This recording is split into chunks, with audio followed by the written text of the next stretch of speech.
Good morning, fellow legends. Waiting for Tom to come on and we'll add him in, and this morning we'll be talking about state. Morning, Thomas.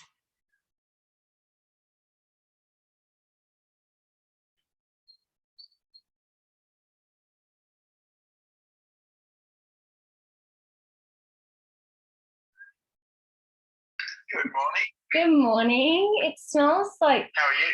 Oh, I'm so good. I have the sun just coming in and it's probably bad, but I like staring right into it.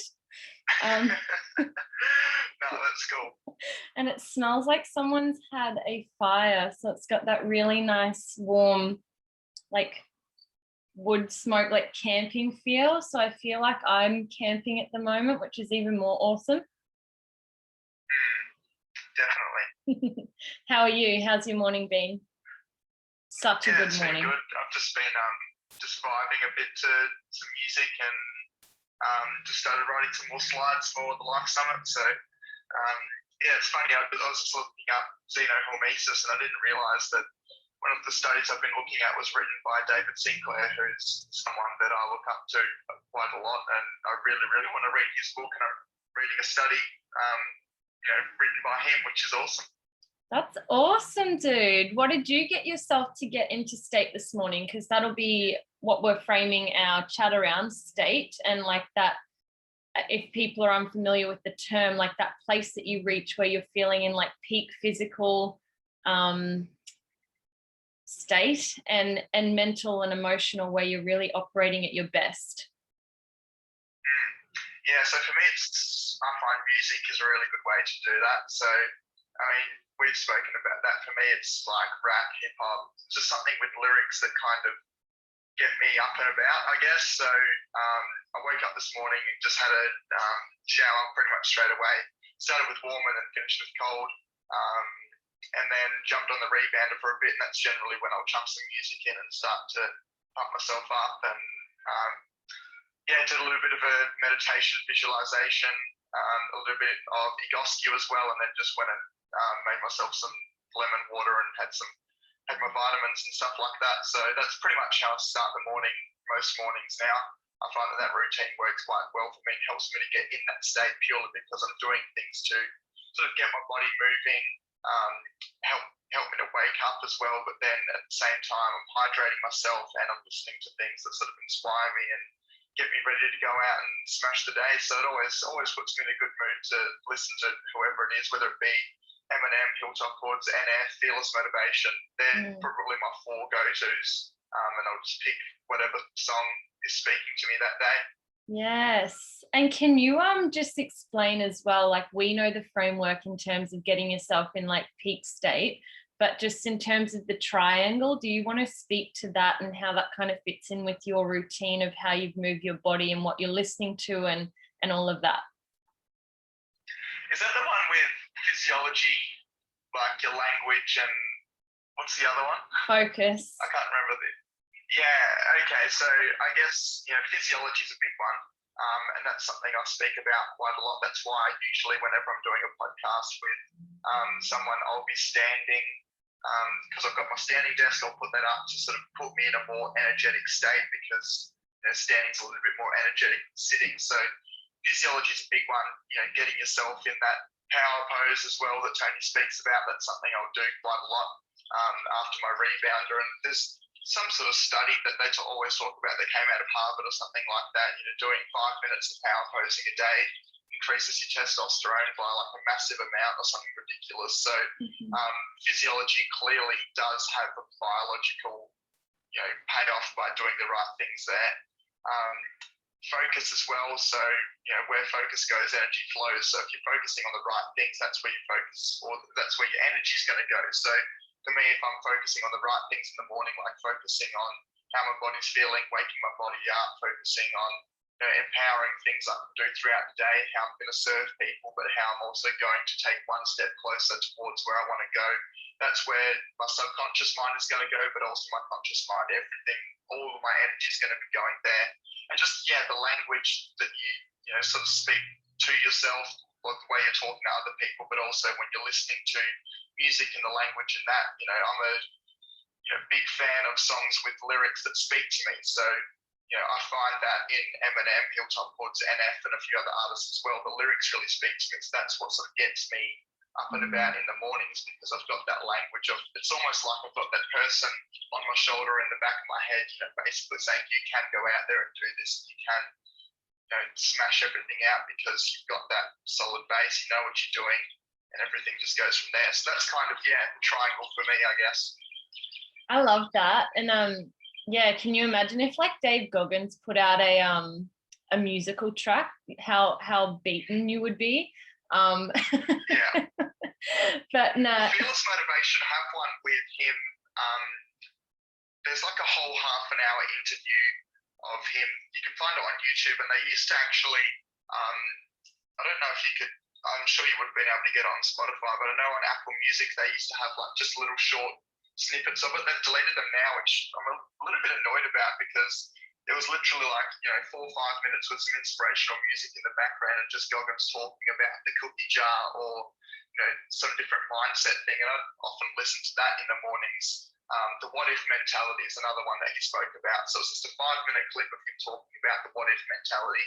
Yeah. And I used to love listening to those, but for some reason they decided to delete them all. So I'm a little bit frustrated, but that's all right. There's heaps on Spotify though. Like after you sent me a message about, you said the Fearless motivational track, I Spotify'd it, and there's heaps that come up through there, and I actually love getting the different voices, because I think you get like all the way from the beginning to like all of the modern speakers now, and I feel like I tend to resonate with Black voices, and that's not like anything racist. There's something in the way that they speak that's like rhythmical and soulful, and you just kind of feel captivated by them, which surprises me with some of like the rappers like Hilltop Hoods and NF and Eminem and stuff, and I'm like, they have that same kind of feel. And like even when Tony speaks, he's got, I guess all of them have a passion and a grunt behind them that's like, oh my gosh, like you totally feel like you're them when you're listening to that song. I was going to ask Tom to explain that as well, Joel, around the rebounding, because I thought, a few people listening, I have a feeling Joel already knows, but I don't know if that's kind of, a prompting question. I feel like he's just asking questions to try and put me off. Good on you. And I saw that you're a great singer in the shower as well. I don't know if that's you, Joel, or if that's you, Tom. No, that's definitely me. I wouldn't back Joel singing in, that's for sure. Benefits of the trampoline. To be honest, I haven't really looked into it much, but I just know it has to be beneficial if there's that many people out there swearing by it. Like, it's not just Tony, it's people like Ben Greenfield, Dave Asprey, and Dave Asprey brought out a book 5 or 6 years ago, I think it would be now, and he literally spoke about rebounding and how it actually creates this state of water in your body called easy water, is the way they describe it. I don't actually know how that's spelled. I think it's just the letter E and the letter Z, so they just call it easy water. But it's not solid, it's not liquid, it's not aqueous, and it's not gas. So they're the 4 states that generally most things on this planet are in. Solid, liquid, aqueous, or gas. It's not actually that state. It's a completely different state, which is crazy to even think about. It's similar to aqueous because it's a gel-like substance, but it actually helps to hydrate your cells more than what it would in a liquid state or an aqueous state or a gaseous state. So it's interesting that rebounding does that because of the up and down motion, I guess the shaking of the body as well. They speak about how that just creates that state of water that helps you to hydrate and get electrolytes into your cells and things like that. So I guess that's one of the main benefits. The other one would be getting your lymph flowing, so your lymphatic system, because it's obviously quite a slow system too. It's not like the bloodstream that's in and around your body a couple of times a minute or whatever. The lymphatic system's much slower than that. So I guess if you can get that to flow, you're going to be clearing toxins out of your body more quickly than what you would if you just let it do its thing on its own. I guess it gets to speed up the process of clearing pathogens, bacteria, toxins, all those sort of substances that we definitely don't want in our bodies, because then it's just going to cause more inflammation, and that's just going to take years of your life essentially, which is something I'll speak about at the Life Summit when it comes to inflammation, because one of the key markers of longevity, I guess, is being able to increase your body in the right types of inflammation and decrease the wrong types of inflammation, because we want good types. For example, exercise is a good type of inflammation, and the inflammation caused by exercise helps our bodies to regrow stronger and better. But if we go and eat some fried food, for example, the inflammation that causes is not going to help us to regrow stronger and better. And that's something, again, I've got a video linked for something I want to show everyone in the Life Summit. Is a link to something that Dave Asprey mentioned a few years ago, when he believes that the amount of inflammation caused by eating, say, some French fries or something like that, it's actually worse for you than smoking a cigarette in the short term. So the inflammation from fried foods can last, up to 8 to 10 hours or whatever. A cigarette's only generally 4 to 6 hours if you were just to smoke one. So you're actually probably better off, rather than going through the Macca's drive-through, to go and grab yourself a cigarette and smoke that, surprisingly. That's like an instant turn off for me. It's like, no, thank you. I do not want that. And back to the rebounding, like my perspective on that as well, because I think we were talking about it when we caught up and had coffee. It was that I was saying that in the traditional Chinese medicine side of stuff, they like recommend that bouncing on the feet, and they even do it in Tai Chi. And so they even recommended that in the seminars that we did, that if you don't have a rebounder, to just move up and down, like kind of pumping, because I think of the lymphatic system almost like, if we think about arteries and veins, like arteries are actively pumping, but like the veins are like that passive, slow, kind of waiting there, and there's like no active pressure as such. It's like, we really have to get the lymphatic system going ourselves, and whether that's through that gentle movement, like through vibration. So like water moves best through vibration, but then there's also things like the cold bath and the deep plunging or the cold shower, just to kind of shock the system. So it goes into a when we think of our vessels constricting and expanding or dilating, it goes into like a pumping kind of action that it wouldn't normally undergo if we weren't to do those kinds of things. And I think doing it first thing in the morning as well gets your body moving. It's not necessarily, I wouldn't necessarily class it as a workout, but there's a lot of benefits to movement first thing in the morning, and that's something that Robin Sharma writes about, the 5 a.m. club. There's lots of studies to show that it creates BDNF in your body, which is brain-derived neurotrophic factor, if I'm getting that right, which basically supports neurogenesis, which is basically where your brain grows, essentially, amongst a lot of different things, balancing your cortisol levels, increasing serotonin, happy hormones like your endorphins, things like that. So he's a big advocate for doing 2 workouts a day, one in the morning, one in the afternoon. Which sometimes, I definitely do myself occasionally. Sometimes I don't really get the opportunity to, depending on how I'm feeling and work, things like that. But, say if I was working from home full time, I would definitely be doing, 2 workouts a day, 100%. Yeah. And like to tag on as well to that inflammation side in what you eat, and like the healthy side of stress and the unhealthy side of that, I think my mind actually went to stem cells, because I was looking at some research on that and some videos around it after we were chatting last night, just so I understood it a little bit better. And I think, having that bioavailability of more stem cells when there is healthy inflammation in the body for that reparation and in the muscles, and it'd be just super cool to start bringing that stuff into like our chats, but also like I know that stuff will come through in the Life Summit, and you and Josh probably have a better like you like the research right into that. So yeah, we'll have to chat about it, because I definitely get excited about it. Just sometimes like I feel like my comprehension can be slow, and I'm like, I don't get it until I do, and I'm like, oh, now I get it 100%. Yeah, Australia needs to catch up on the stem cell stuff, because I really, really want to go to Europe and have like a bone marrow or something taken out of me, and so I can have my stem cells stored, so that when I'm 50 or 60, I can have them put back in me, and I'll have a 20-year-old's body, which, Australia doesn't do it. I think the US is only just starting to dabble in it now, only because people like Aspirin, Greenfield, and those guys are really, really pushing for it because of the benefits of it. So, I wish Australia would do that, because I'd do that tomorrow if I could. Apparently, it's a super painful process to get your stem cells out, but to have them stored away by a doctor, and then you can get them injected back into you in 20, 30, 40 years' time. If you're going to have a 20-year-old's body in a 60-year-old person.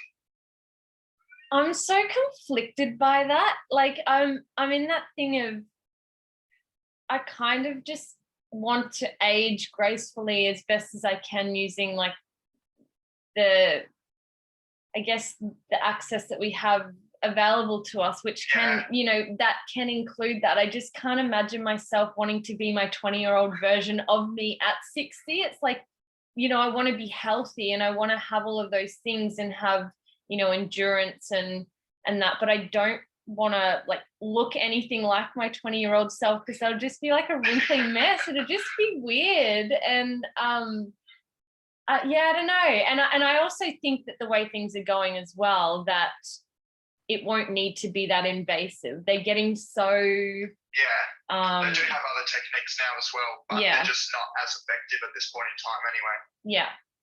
Yeah, that's cool. So then in terms of, we've spoken about state in the triangle. So it's like physiology first thing in the morning, combined with where focus goes, energy flows, and then language. And then, so I tend to do all of my stuff, like you mentioned, I do all that as soon as I wake up, and, that's on an empty stomach. And I imagine you do the same. And would you like to speak a little bit about that and why? Yeah, well, I saw a post this morning on fasting, actually. I'll see if I can bring it up on my laptop. Hey, Reese. Because, it's something I've been doing probably the last 4 to 5 months, I would say, regularly fasting. And let me see if I can find it. It's a post by Dr. Mark Hyman, which summarized why fasting is, good for you in a nutshell. So basically, his post, and I love Dr. Mark Hyman stuff. He brought out a book recently called The Pegan Diet. So like vegan, but with a P. So it's a cross between paleo and vegan, and he believes that's the optimal diet. So, it's not like you're vegan where you're not eating meat and stuff like that, but it's basically almost similar to what I eat now, with just basically single ingredient foods, mostly organic, things like that. But he basically said time-restricted eating has been shown to increase lean muscle mass, reduce inflammation and oxidative stress, repair, regenerate mitochondria, which is a big one, improve cognitive function, and enhance autophagy, which is also a big one. So for me, looking at those, their benefits, I want, if I can increase lean muscle mass, then awesome. Which is counterintuitive to what a lot of people in the fitness industry would think, right? They're all saying you need to eat every 2 to 3 hours. You need a minimum 30 grams of protein with all of those meals. Otherwise, you're going to be, catabolic. You want to be in that anabolic state where your cells are building and regrowing, getting bigger. But reducing inflammation, oxidative stress, that's one of the key markers of longevity again. Repairing and regenerating mitochondria. The more mitochondria you have, the more energy you have. Simple as that, essentially. So a lot of us are killing our mitochondria through the foods we're eating every single day. We're not giving or even the mitochondria we do have, we're not allowing it to efficiently produce energy because we're not fueling it properly. So if we can eat the right foods to fuel our mitochondria and train in a way like high intensity interval training, which is going to increase their strength but also increase their number, we're going to have more energy on the day-to-day, which is what we all want, right? Like everyone wants more energy. I'm sure there's no one out there that doesn't want more energy than what they have. Yeah. Improving cognitive function, that speaks for itself. You want to be able to think and think well. And enhancing autophagy, again, that's another marker of longevity, being able to get rid of your dead, dying, underactive cells and replace them with new healthy ones. And where would you recommend for people who are kind of at that point where they don't have a good discipline around that, and that they're wanting more energy? And, you know, a lot of people talk, oh, I want what they have, but they kind of don't know what resources to look for or what foods to eat for them, because we all have such different bodies, such different lives, different circumstances. But do you want to speak a little bit towards your discipline around eating and kind of how you came to have the routine, I guess, that you do today? Because I imagine that it hasn't always been the case. Definitely. And reading Dirty Genes was a big eye-opener for me again, because I was getting better, but then Dirty Genes really kicked me into order and was like, okay, now I understand this stuff and I really do need to make these changes. So yeah. For people that are sort of not really where they want to be or not really sure where they should be, first thing, just fast for a minimum 12 hours each day. 12 hours is not hard to do. If you have dinner at 7 p.m., don't eat till 7 a.m. That's not really that difficult to do. Like you're sleeping the majority of that. With your schedule. What's that? You sleep the majority of that. Like, come on, guys. Yeah, exactly. Yeah, 100%. So, you know, take a smoothie with you to work or something like that if it doesn't fit in with your schedule or something. You know, find a way. Minimum 12 hours, even up to 16 plus, essentially. So, you know, yesterday I did an 18-hour fast. My last meal was at 3:30 yesterday, so I can't do the maths off the top of my head, but it's probably close to 16, 17 hours already. Yeah. And then just eat single ingredient foods. So, you know, if you think about all the foods that we eat, most of them come in a packet. They've got multiple ingredients joined together with sugars, or, you know, they have things like emulsifiers and preservatives and all these different additives to it. Just go to your local farmer's market, buy single ingredient food. Like broccoli has one ingredient, broccoli, that's it. So if you're eating those foods, you're more likely to be in better health than if you're going to eat a muesli bar, for example, that could be classed as healthy. But when you look on the ingredients, it says 30 grams of carbohydrates, but only 6 grams of sugar. But then you look in the ingredients, it's got corn syrup, rice syrup, maltodextrin, all these other things that they don't have to put on the packet as sugar, that are sugar. And maltodextrin, for example, is actually not a simple carbohydrate, but it is faster digesting than sugar, meaning it's a higher GI carbohydrate than sugar, which I only learned yesterday when I was writing my slides for the Life Summit, because I knew that maltodextrin was a fast absorbing carbohydrate, but I didn't realize it's going to spike your blood sugar more than what actual sugar does. So, you know, those foods are not foods that we're supposed to be eating. So if you are going to eat carbohydrates, go and eat some broccoli, because that's still carbohydrates, right? Your sweet potato and your starchy vegetables can be okay, but I would still limit those where you can.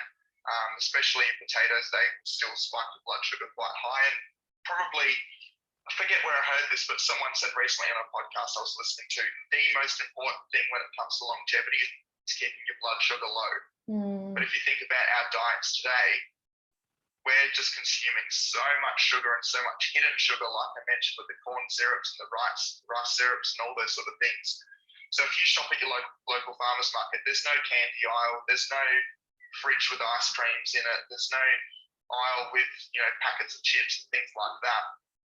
There's your fruit, there's your veg, there's your grass-fed meats. That's all there is. So if you do 95% of your shopping there, you're not going to be tempted to buy those foods that aren't good for you, and that's all you're going to have in your pantry and in your fridge when you get home is those foods. So that's all you can possibly eat. Like, for example, you know, yesterday being Anzac Day and watching the footy and stuff, historically that's been a day where I've kind of just let myself go, and it always takes me back to, you know, 2009 when I was there and I saw Essendon win by 5 points, you know, just before the final. So an amazing day, and we're at the MCG and, you know, we're eating pies because that's what you do when you're at the MCG, right? You know, there's people walking around with the 4 and 20 pies, and, you know, it was just like the thing that everyone does when you're at the footy. So when I've been watching it at home, when I haven't actually been in Melbourne to watch it live, it's been something I've tried to reconnect with, and I'll just go and, buy some pies and chuck them in the oven to try and,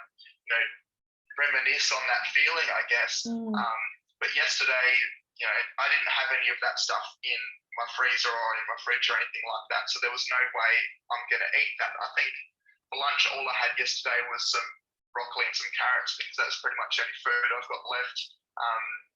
I need to go to the shops and get some stuff, but I can't be bothered going out while we're in lockdown. But that's all I had to eat. So I wasn't snacking on something that wasn't good for me. That's all I had to eat. So that's all I possibly could eat, essentially. That's a really important point, because I know that when I don't have things in the house, I just don't think that it's there, and I know that it's not there, so I don't have that craving for it. Whereas when I know it's in there, I'm like, well, I better finish that whole jar, and I better finish that whole block so I don't crave it. And it's like, it's that kind of, mindset of getting out of, I'll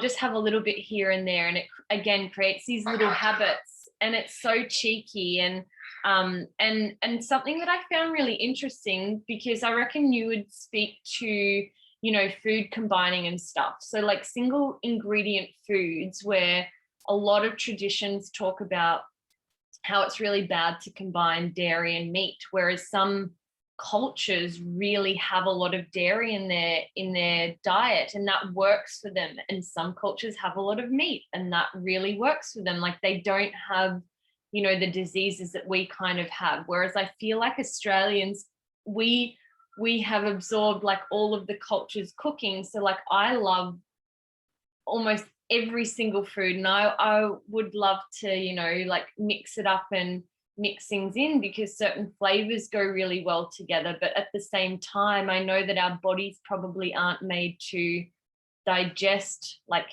dairy and meat at the same time, or just even like some sort of fruits with dairy can be really it doesn't actually digest that well in the body. And that's, I'm just speaking on my terms in terms of Ayurveda. So like, whenever I have fruit that's cooked in ghee with digestive spices like cinnamon, ghee's great. I know that like people who are vegan and all of that, they don't take that because it's come from unsalted butter, but essentially it's just the clarified butter part of it, and it's basically an oil. It's like my favorite thing. I could talk about ghee for like the rest of my life. Yeah, that's it's an interesting point you make, actually. There's a book I want to read. I think it's called The Blue Zones or something like that, which is writing about why the people in the blue zones live longer than anywhere else on Earth. And I think, combining foods is an interesting one, because I have heard a lot of different things, like you shouldn't eat carbs and fats together. It should only be protein and carbs, or protein and fats, which I don't necessarily agree with. There might be a time and a place for it, but for example, I'm sure in a lot of cultures, people would be having some sort of fruit with, an avocado as well, which is high in fat. So there's going to be carbohydrates and your fats together, or even, things like coconuts.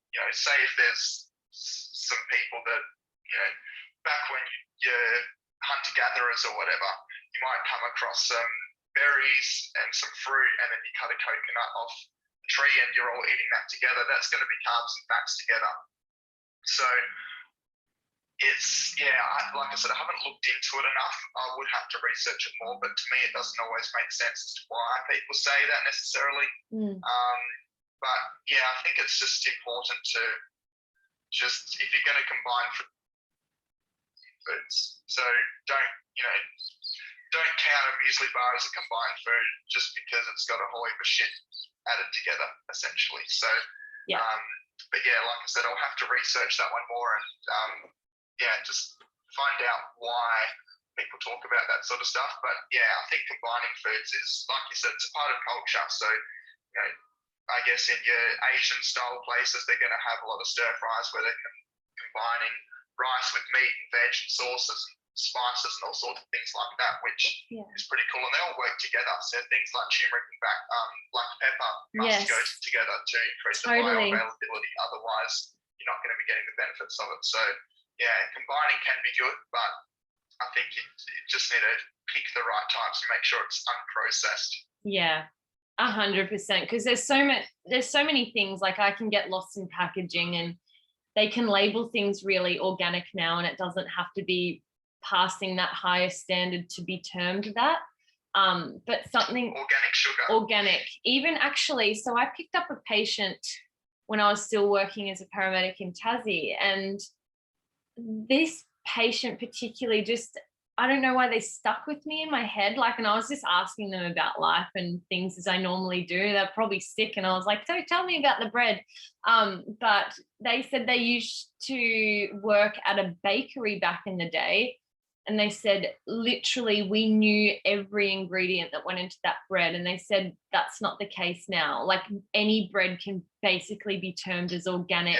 And it's not coming from these sources that we know where. And it's kind of crazy. It's like, wow, like, because I know how much branding is such a catcher for me. And I'm someone who I'd consider would like educate myself on things, and I still get sucked into stuff like that, knowing that it might not even be true, but it's like, oh, but somehow I feel better taking that one. It's so bizarre.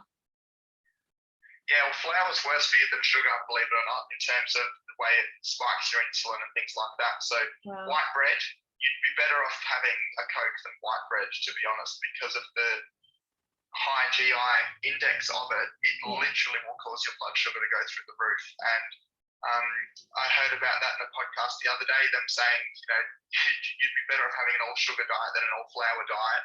And just yesterday when I was making my slides, I looked up GI, and it basically had flour, bread, malted extra, and then sugar in terms of some of the highest GI foods out there. So yes, sugar is a problem, and I'm not saying we should be having it, but we also need to watch our flour intake too in things like breads.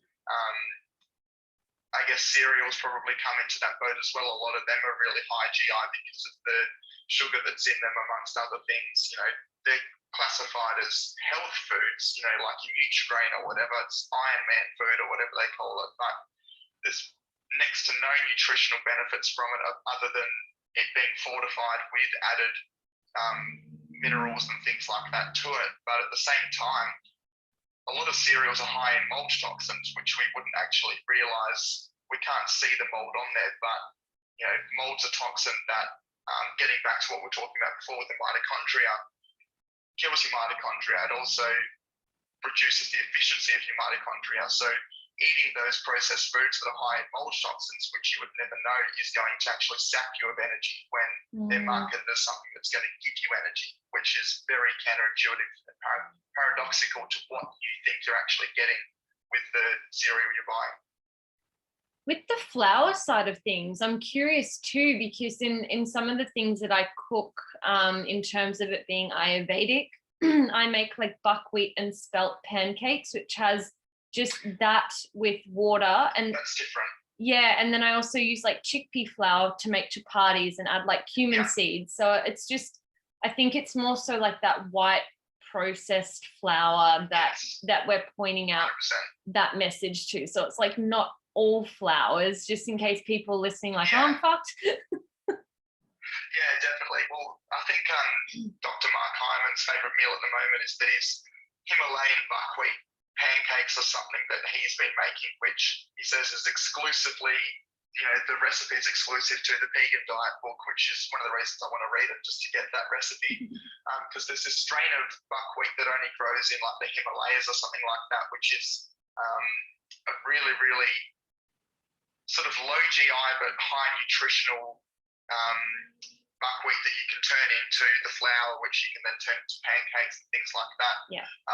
But at the same time, because of the sort of hostile growing conditions, that's where the xenohormesis comes into it as well. It's producing those polyphenols, which are good for you, that actually, I've got that study up here, I think, somewhere. Or did I go off it? I can't remember. Here. So, xenohormesis is basically when, a plant has,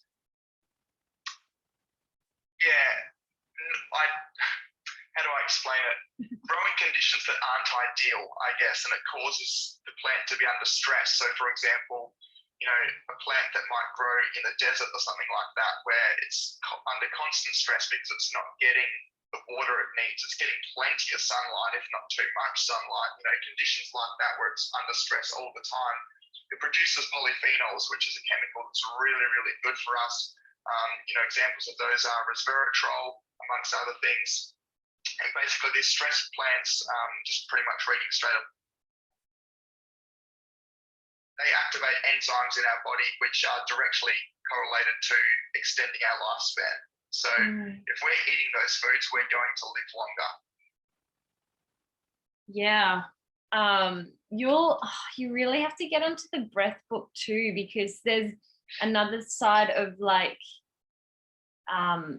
foods and facial structure and the way that like our faces are able to take in oxygen, but also like the foods that we eat, like what you're talking about with what you said in terms of grabbing like broccoli or meat or whatever it is, or nuts and seeds, where we're actually required to bite and digest and use the muscles. So like that side of things I find interesting, because he did studies between different cultures, and he said all of the ones that lived the longest were the ones who had like the really like defined facial structures, and they had very strong like masseter muscles, and like, which is like that where people are chewing. So if like you're watching this later, or just clench your teeth and you feel that like bubbly kind of muscle there.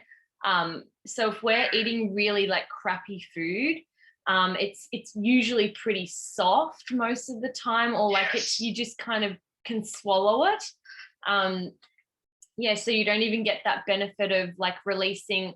So like by chewing down, that also releases stem cells, I learnt. So it's like, wow, that's so cool. Interesting. Yeah, stem cells are just, I feel like we're only scraping the surface of where we can go with those as well. Totally. Which is kind of scary and exciting at the same time. Like, I was thinking about this the other day, and after listening to a couple of Joe Rogan podcasts, which probably aren't a good influence on my thoughts here, but I would not be surprised if countries like, Russia or, somewhere where they literally have human clones in labs. Like, I feel like that's something that is very possible, and countries like that would probably do it, but keep it under wraps because it's clearly not ethical to be doing. But I would not be surprised, even if, I wouldn't be surprised if the US did it, to be honest. Like, I feel like there's a lot of places that would do it, and I do believe that it's possible. And I guess that kind of comes back to stem cells with where we can go with things. If we can literally clone another human body, then that could potentially solve a lot of the health issues out there, because we'd have a perfectly healthy heart to transplant or blood to transplant and things like that. But it's also scary where things can go with it if it all goes wrong. Have you ever watched Black Mirror? No, I haven't. There's like a whole heap of different episodes in it, and none of them are linked to each other, but the whole series is called Black Mirror, and some of them are really, really like bizarre and a bit hard to watch, but a lot of them on there they're almost George Orwellian in terms of being futuristic, and you go, that stuff's already happening. Like what you're talking about, like that stuff's in an episode where like they have either a clone of a person, or they have, a partner who's died, but then there's some sort of system where they can order the body, like they can order a body to kind of bring them back to life, but they use all of the recordings to say you died, and I could send in all of these recordings of you to get your voice.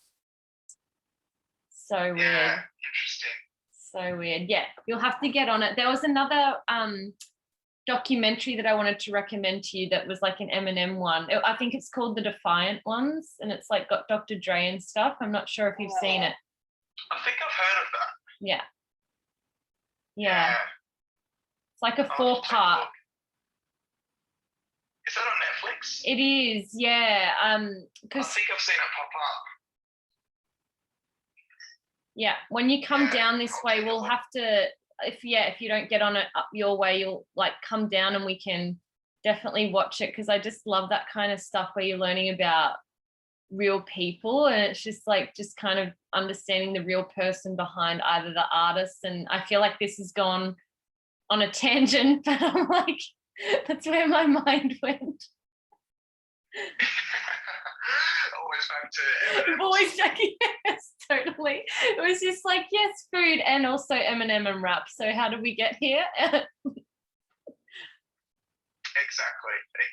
I don't know where I'd be without that music, to be honest. Totally.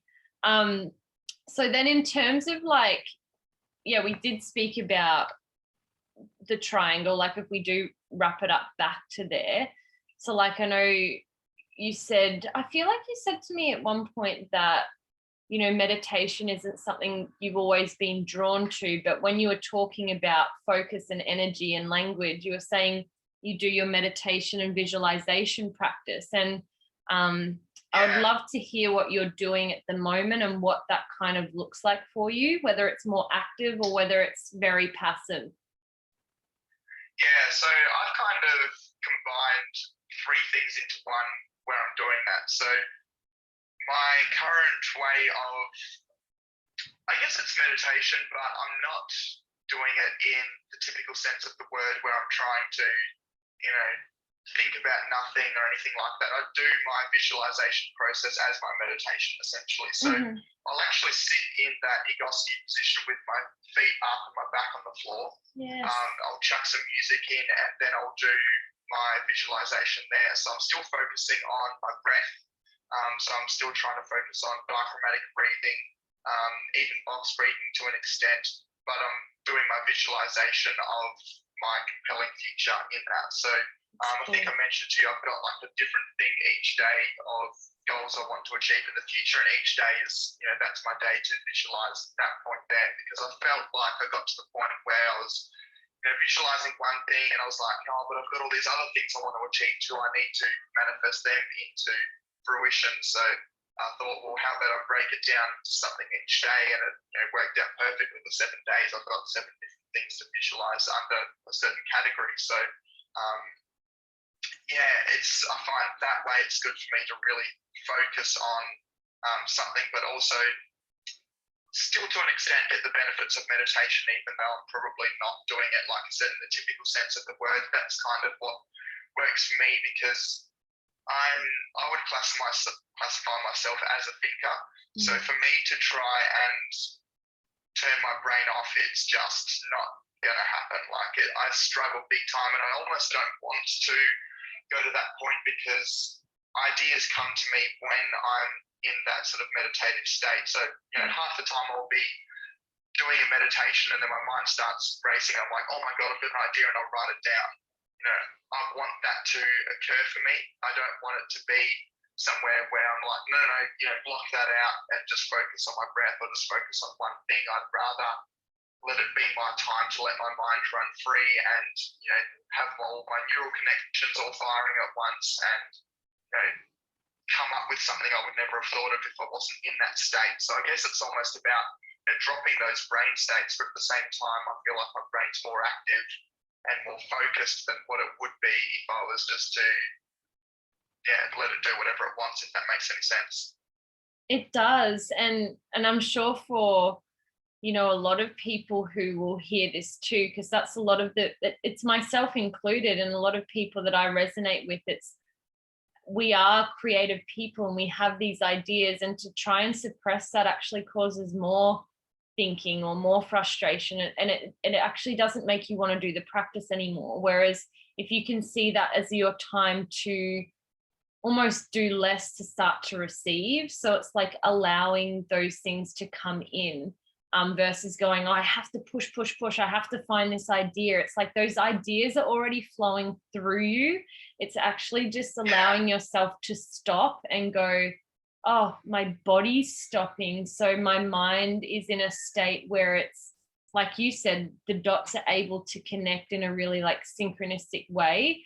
And for people who don't want to sit or be still, I don't always do a still meditation. There's things like walking meditations, people who like running, you can put your ears in and pop on a Tony Robbins or a David Goggins or whoever gets you pumped, like Eminem, or maybe That's my jam. yeah. And like some mornings I'll just, like most mornings I start with like sacred chants, and it'll just be like ohms or like really really cool like resonant sounds. And then when I feel like when I'm done there, I intuitively know that through my doing my practice consistently, it literally switches from that to like putting fearless motivation on or putting like NF on. And it's just like, if someone was watching me, they'd be like, what is happening? You're so bipolar. But you just have to kind of find what flows for you. Like you could run and listen to a podcast, or you might need the silence. Some people really do just need to sit in the silence. And I know that at times I really need that, but sometimes I'm not always comfortable with not having music on. So it's about meeting ourselves where we're at and going, okay, this is what I'm going to use to get into state today. And then I'll practice silence somewhere else in my day. So don't, yeah. Definitely. Yeah. And I think even last night, for example, like I was going to do, another meditation and visualization before bed, but I just had this one idea that I just needed to, I said to myself, if I don't write it all down now, it's not going to come back to me. And it was just on empowerment. And I think I wrote, in this journal thing I've got, the Mastery University one, I wrote 4 or 5 pages of just notes on, everything was just flowing to me. I guess it's similar to what Tony speaks about when he was writing his David Destiny program in Fiji or whatever, when he just spent the whole day just writing and ideas were coming. Like I couldn't keep up with, my head couldn't keep up with the ideas that were coming into my head and stuff. And it was just totally. I haven't really experienced things like that often, but when I do, I know it's something that I just need to forget about everything else and just focus solely on that. And even for me, I almost feel like that's a meditation for myself, because I'm getting my thoughts out onto paper, and it's really refreshing knowing that, okay, like, I understand that now, whereas up here I didn't understand it, but now that it's all on paper, that's almost what I would classify meditation for myself as, is understanding. So when I go into a meditative state, like I said, it's more creative for me. I often come out with ideas that I didn't previously have, because I just go, all right, brain, do whatever you want kind of thing. And I know that's something that Jay Shetty talks about as well, is whenever he's doing a podcast with someone and someone will say something really cool, he goes, that's something I need to meditate on more to understand it. And it's like, people would be like, meditate on, like, how do you meditate on that? And he goes, well, I'm just going to provoke that thought in my mind and then just let my mind run free so I can understand that point more. So when people say to me, you do meditation, I'm like, yeah, but it's not what you think. It's more about letting my mind run free and come up with the ideas rather than trying to, be in a particular pose and think about nothing and just chill. For me, it's almost letting my brain, I reckon if you track my brain waves, they would be spiking more than what they would be when I'm just sitting around doing nothing, to be honest.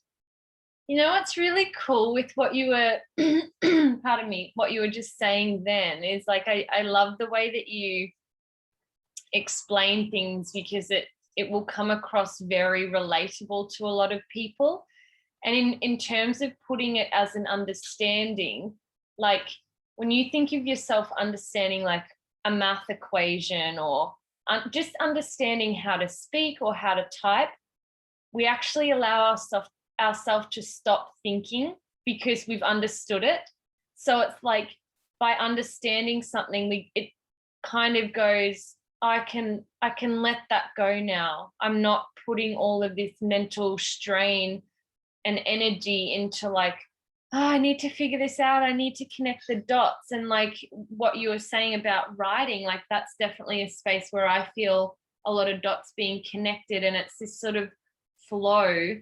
But you can let go because it makes sense or you've got it out, or it's kind of a lot of mind-blowing moments for me as well, in terms of being able to explain that to clients and just people in general, because I think people get turned off by, you know, a lot of things that they might have heard about yoga or meditation or whatever it is. And I think there's a growing awareness in it that people are more intrigued into it, but they're still kind of like, I don't understand.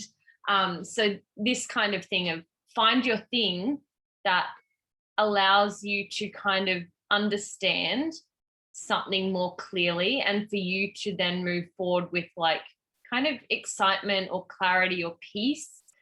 And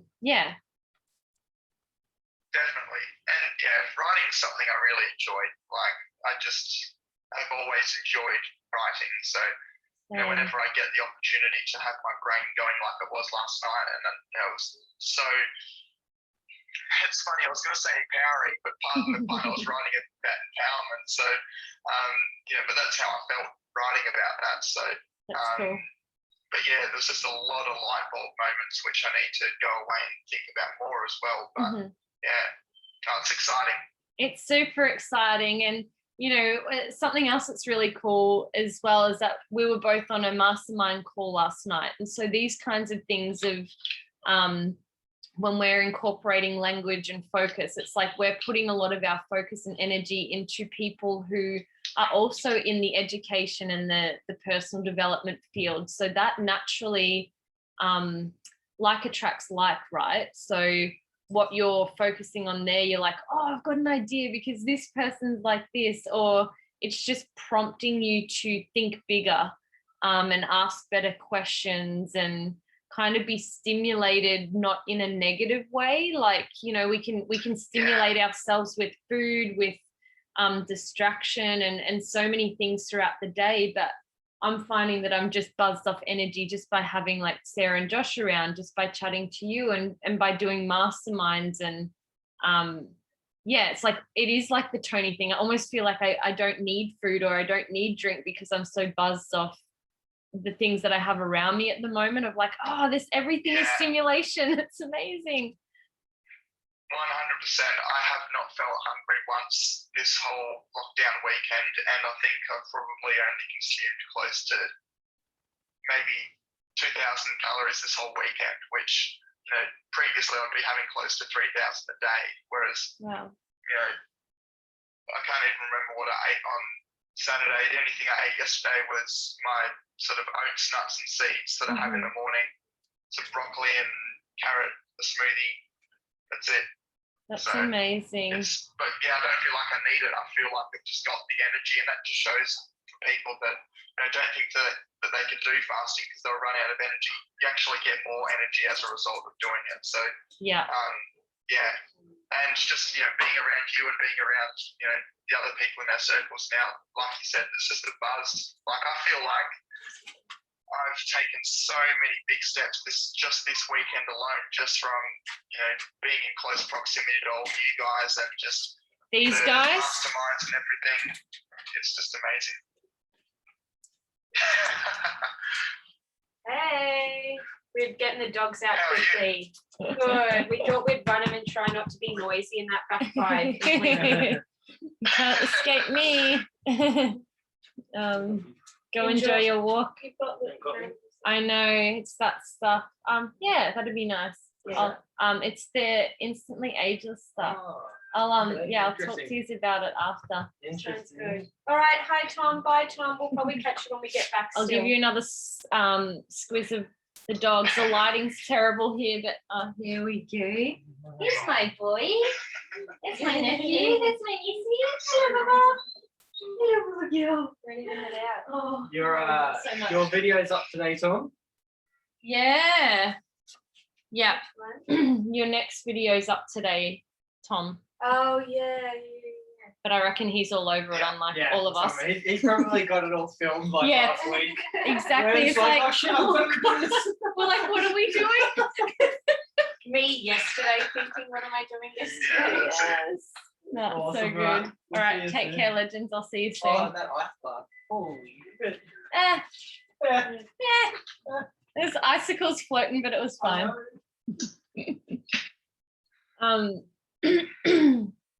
Yeah, like that buzz of energy, what we were saying of like just being around like people, like, yeah, I feel so fortunate to be living with such epic people, but then to also, yeah, have you included in that group of, I know you can feel that buzz when we're all around each other too. And it's like, oh, I just want to hang out literally all the time. And it's such a cool feeling. And to find that in people where you literally like, I don't think I'll ever run out of things to say. And I love that.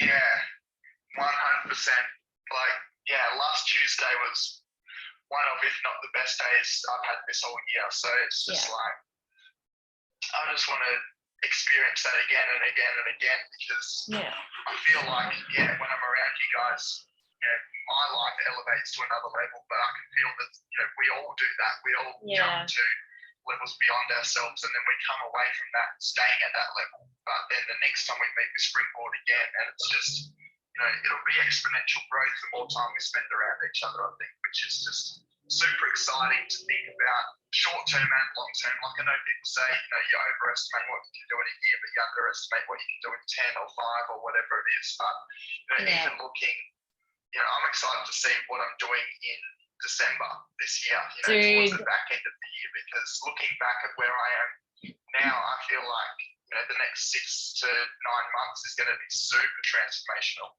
Yeah, just like nursing a 9-month legendary baby of awesomeness and success. That's what I'm planning on birthing. It's like boom. Yes, it's so. I'm keen to start doing life summits that are tickets are a couple of grand versus $14.95, but if you're listening and you want to join the life summit, $14.95, it is the cheapest it will ever be, so jump on now. Yes, I love your style. It's like $14.95. Sorry, I accidentally put a dot in there. It's $1,495. Get on it. Yeah, so cheapest it'll ever be. You're going to want to jump on it now, because it's probably 1% of what it's going to cost you in a year's time. And it's going to be the funniest one that you'll ever go to, because you'll see us in our guinea pig awkwardness. And it's like, I personally love tracking people's growth right from the beginning. So if I was me watching me, I would jump in on this life summit and totally get it just for a comedy skit for 6 weeks. But there will be a whole heap of awesome information. Like, I'm excited at the things that I'm coming up with to teach, like, what you were saying about meditation. It's like I sit with things now and I'm just like, oh, like I can put that in, and I have so much more clarity around it. And it's like, it just feels limitless. Like, I feel like that is where we're all at the moment of, I feel like previously I've gone into, you go through these like really exciting moments, and then there's the dip. And like, no doubt we go through highs and lows, but Sarah, Josh, and I always say to each other, we're like, we literally never feel at that really, really, really, really low point where like crap's bad. Because when you have like a gratitude practice and you have people like yourself that we get to chat to and check in with, it doesn't allow you to fall. It doesn't allow you to listen to your pain in a way. Yeah. Definitely. I just feel like I was thinking about this morning, actually, which was just after I'd done my meditation visualization. So again, it's that thought-provoking thing for me. I always feel like I've never really had necessarily a support group where I could always just go to regardless of how I'm feeling. So when I'm feeling high, I can go to someone who's going to help me to celebrate that success. But when I'm feeling low, someone to help build me back up, people I can go to for advice. The only person I've ever really had has been my mum for that. Yeah. And that's only one person again. So, she's always the person I go to when I'm like, should I do this? Should I do that? But, she's got a very different frame of reference to other people. And now that, I've started connecting with you guys more, it's like, I now have that group of people who are probably more like-minded to where I'm trying to go as well than what my mum is. So, I've got that support group now, which is really, really empowering, because I know that if I have a bad day, I can go to people that are going to make me feel better regardless. You know, all it would take is just a message from one of you guys in the WhatsApp chat we have to say, like, you know, like what you say every day, like, how good is life or whatever. You know, that brings a smile to my face every time, because I'm like, well, regardless of how I'm feeling, you know, look at the energy she's got. You know, that's so true. How good is life because of the energy that you're bringing? And we all bring that to each other regardless of how we're feeling, which is going to naturally elevate our feelings anyway, which is something that I'm so, so grateful for, because it's something that I think I've been looking for quite a long time, but just never been able to find it through my friends from school, just because, you know, I've changed so much since year 12, and I would say they haven't as much. You know, I've kind of grown away from them, which is why I don't really hang out with them anymore, because we're just so different now, and they're not thinking on the same level that I'm thinking. So, but it's, yeah, amazing to have found that group with you guys. And like I said, I'm so grateful for that.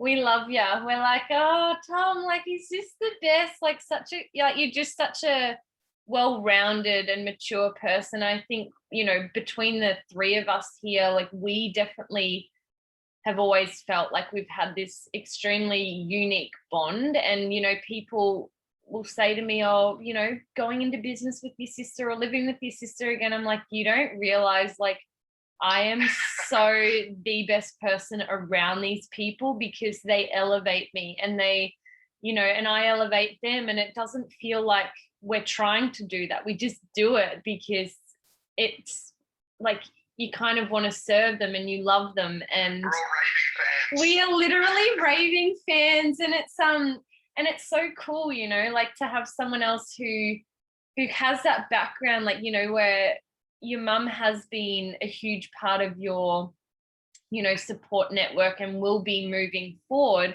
And there's also the side that with family, and what I've found with family is that, you know, there's the limitation there, because she still sees you as her baby, and she's going to treat you in ways that, you know, she doesn't know how to navigate with communicating, how to, like, get you through this stage of success, because she's never done the work that you do. And I know she's prompted you into a lot of, like, the help that you've needed, or the support mentally, or, you know, pushing you into the Tony events. But at the same time, I think you've really taken on such a huge shift, which is inspiring. And, like, to do that alone, like, I just take my hat off to you to kind of, you know, have kept pushing with that without an accountability group, because that is really, it's a really, really huge thing for people moving forward into personal development. You need a crew, you need a tribe, you need people, like you said, like the four of us can literally message, like the three of us hang out in the house and we still message into the group so that we can all see what's going on. You know, so it's not just like all of us ganging up on Tom, or Tom just messaging to us. It's like, no, we can connect individually. And sometimes I feel like chatting with Josh, sometimes I just love my time with my sister, and then I just love our chats here. And then it's really cool that you two will get to catch up next Friday to, you know, like, do your thing. And, like, that shit excites me, of like, yes, go and do your thing. Like, I want to be with my girl. Yeah, it's like I said, I just can't wait to see what the next 6 months bring, just because, you know, who knows? And that's the exciting thing. Like, I know it's one of the 6 human needs. You've got certainty, but then uncertainty. For me at the moment, I'm just like, wow, uncertainty is so cool. Where have you always sat? Because my need for uncertainty and variety has always been really high, and still is moving forward. Yeah. Certainty and significance was where I was always at until UPW, which is most people. Yeah. And that's, you know, a product of my past, you know, growing up, you know, my whole childhood. I needed the significance, you know, that was always something I was chasing, because I never felt like I got it. So, you know, and it's one of the 6 human needs. So for me, it jumped right to the top, because I was always chasing the significance, and I just wanted to do things for the significance aspect of things. And then the certainty as well, I guess. it's an interesting one. It's still something that I feel like I value highly-ish, because I've always just liked to have peace of mind, I guess, and just know that what I'm doing is going to pay off or is going to work. And, you know, the unknown in the past has kind of, I guess, scared me to an extent, but now I'm kind of leaning more towards the uncertainty and viewing that as something exciting rather than viewing that as something that's a negative. But I think contribution and growth is probably the two main ones that I value at the moment, just because I want to grow as much as I can. And as soon as I feel like I'm not going anywhere, or even if I'm regressing, for me, I'm like, all right, I just need to get out of that ASAP. You know, I need to change something right now, because, you know, progress equals happiness, as Tony talks about. So, and I realized that in myself. You know, I wrote some notes down during Wealth Mastery. I was like, oh, so that's why I feel this way when this happens, because I'm not actually progressing, and that's why I don't feel happy in those situations. You know, I feel like I'm regressing, which is why I don't feel good. So, you know, growth is huge in contribution, you know, being able to serve people, and just help people to get to where they want to go, because I know certain people have had a massive impact on my life and have helped me to change a lot. And I just, you know, I'm so grateful for that, but I also want to be able to, you know, do that with other people. Like, you know, for example, if I think Reese is still watching, you know, I only met him a few weeks ago, but, you know, one of my main goals at the moment is to help him start a really successful career in personal training, because, you know, I've had the help myself from people like Kobe and a few other people. I don't know how powerful it is having someone to help you out when you first get into the industry. And, you know, I really, you know, he's a really passionate guy. He's, you know, he's smashing it at the moment. He's got all these ideas, he's following through on things. And, you know, I get inspired by seeing the work that he does. So I'm like, well, if I can help him reach the levels that he wants to get to, if not above and beyond that as well, then for me, that makes me, you know, that inspires me, but it also helps him to achieve the life that he wants to. So contribution and growth are probably the two that I would probably consciously seek out the most at the moment, but still subconsciously, I still feel like I definitely have a need for certainty. Significance, not so anymore. That was something that I completely eliminated when we went through that values process at Tony Robbins, because I think from memory it was my third overall, might have even been my first overall value that I didn't realise was that high. Like, I think it was success and achievement was number one, and significance is number two, and I always just wanted to do things to be and feel significant. But yeah, now it's not even on my value list, and I don't even think it'd be close to being in my top 20, 30, 40 if I was to go down the list, just because I do not care about being significant. All I'm doing now is just focusing on me and focusing on doing my thing, and I know that in the back of my head that will come, but I don't care if it doesn't. And I just saw how much like you lit up when you were talking about like growth and contribution, and that's definitely something that I'm moving towards and always will be. I think like that's that kind of spiritual, those spiritual needs that once you've kind of moved through the other ones, I think I'm probably sitting in like love and connection, because that's where I feel I need to operate to be my best self, because I was probably quite similar. Yeah. And like very similar to you, Tom, in the sense of I didn't realize significance was one of my leading needs, and certainty actually was to an extent, but I would always like, what's the word? It'll come to me. It's like you kind of, like you sabotage yourself in certain areas. So it's like I would bring in my need for variety through quitting or changing jobs, but then my need for certainty in money or like that security side, it would like be hindered, and then I'd go on this like wave of like needing certainty, uncertainty, certainty, uncertainty, and then the significant side, just speaking to the sense of I've basically always lived by myself. I've surrounded myself with people in work, and I've got really good friends and family, but at the end of the day, most of the time I was coming home to live by myself. And while I really enjoyed that, it really made me focus so much on myself that it wasn't helpful anymore. It was to the point of it's me and only me. And that's, you know, even living with other people. So like when I was living with Sarah and Josh prior in Queensland, that taught me so much about myself, of how to exist in community and in relationship. And then again, going through that time in Tassie, I was by myself, and now moving back in with them, I just feel like it's the practice in motion of like how I integrate. And like, we're such a cool team here. Like, we operate really well. Like, I love being in the kitchen, I love cleaning, like I love doing whatever, but it's not like I go to the kitchen to get significance or I clean for significance. It's like we just do that because we know how everything is kind of rolling. And I think, just speaking to the point of love and connection, when you're feeling loved and connected with either like your partner or the people that you just genuinely love, like your friends and your family, you're not feeling a need to always be, well, I'm Tom and I'm the best, and I'm Lauren and I'm the best at this. And that's been one of the biggest things about doing the seminars and the masterminds, is that I get so genuinely happy for people's like success and their stories, that I'm just like, it's such a nice feeling. And yeah, and it was really cool too at work the other day when I was at the cafe.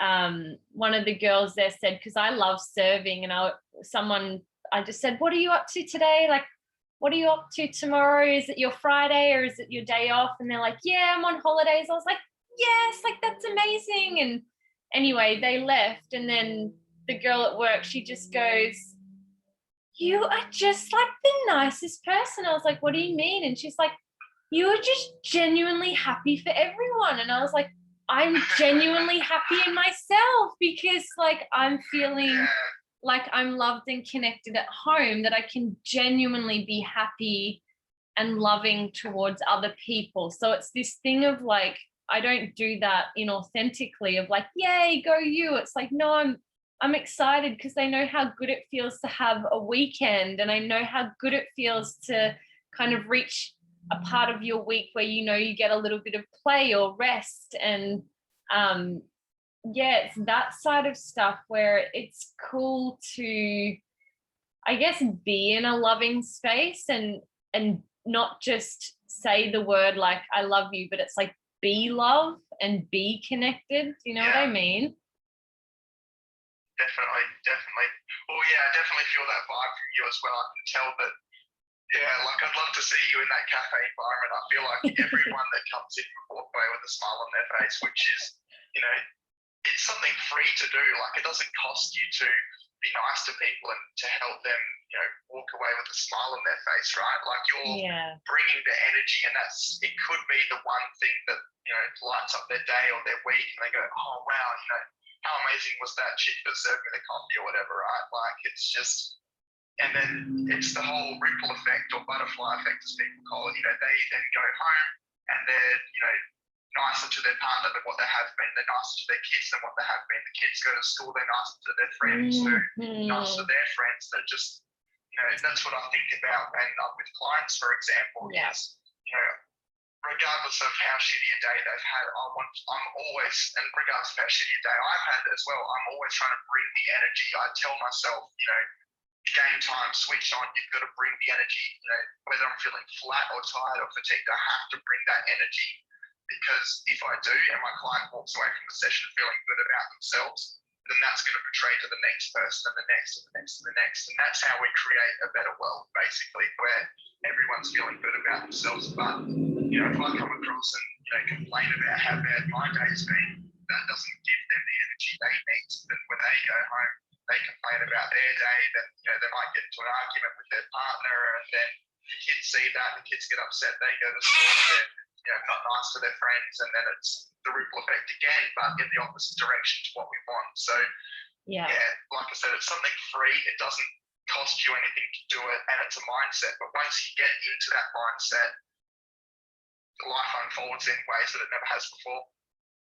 It's so cool, isn't it, too? Like, I guess to come from backgrounds too that you've gone through things to know that, you know, things aren't always good. And I think like reading body language is something you and I are probably both quite passionate about in terms of, you know, physically we both work in or have trained in understanding the body, but I think I tend to look at people's faces so much, and eye contact hasn't been something that I've always been good at, but like just observing, looking in someone's eyes and, you know, seeing their body language of like hello dear, like how are you, like can I help you, or is there something that you're after, and you just chat to them, and you know they can respond angrily or do whatever, but I think when you keep responding with love, and it's like not in love me, it's like you respond with love and compassion, and you go, I see you, I hear you, I want to hear you, and while you might be being rude to me or you're seeming really blunt, there's a reason behind that. People aren't naturally mean. I don't feel like they are, and I know that people can say like there's sociopaths and that side of thing, but like I don't think we come across them all the time, and I think like most people are generally tired or stressed, and often their story isn't heard. Like that's something that I'm so passionate about as to why I do the podcast that I do. It's like, and just even these chats, it's like giving the people the chance to be heard and to be seen, because often they go home to either nobody or a partner that's not hearing or seeing them in the way that they want to be heard or seen. And like we were talking about with the love languages, it's like some people just need quality time, or they just need a touch on the hand to go like, you're going to have a good day. And it's like, that could change everything for them. But if you mix anger with anger, no one's benefiting. Like I just don't see,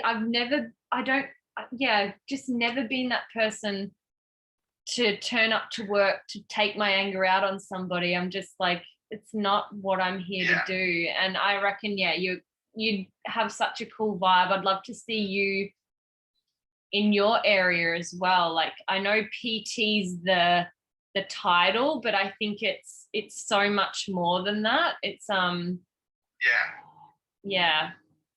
many roles. Well, I think, what is it? I think it could be a Tony quote, it could be a Jay Shetty quote, or it could be someone completely different. I'm sure both of them have spoken about it, but I have a feeling it's Jay Shetty. I'm leaning towards him, but one of them said once, what if we were to treat everyone as if they're doing the best they can with what they know in their current circumstances? Yes. Like if someone, walks in to, get a coffee from you and, they get upset with you and angry with you and complain and stuff like that, they're only doing the best with what they know under their current circumstances. So maybe they are having a really bad day, and maybe historically in their family, the way that their parents took that out would be to complain and be angry, and that's the model they're working off, and that's their frame of reference. They don't know any better, so how can they be better? They've never been shown something different, so how can they be different?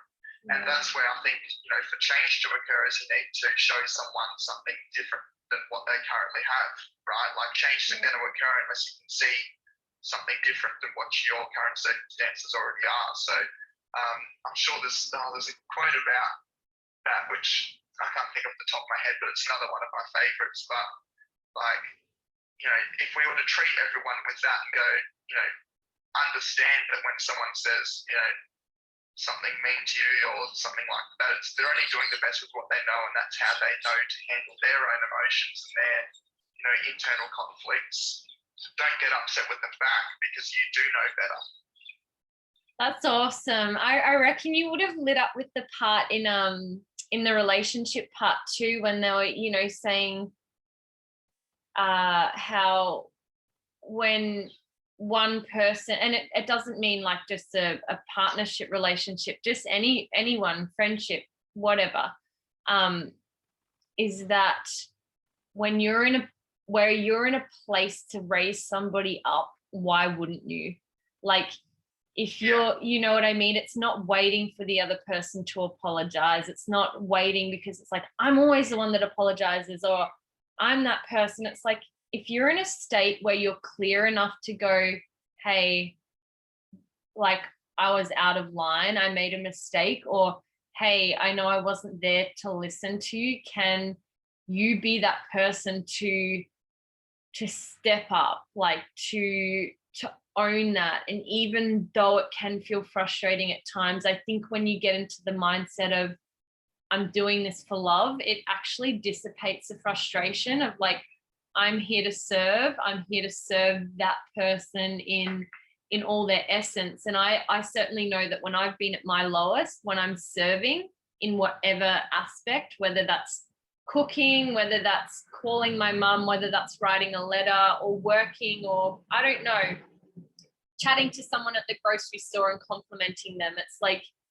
when you do something for somebody else, it ignites your soul in a whole other way. And that's like my premise for contribution. I'm just like, I want to continually be able to, look after myself so that I can serve on a huge scale. And like, I want to serve my partner, and I want to serve like everyone that I come into contact with, to like make them the best version of themselves. Because I genuinely light up when I see that I've lit somebody else up. So it's like, again, like you said, it's that butterfly effect of being able to match that and amp people, I guess, or be the halo.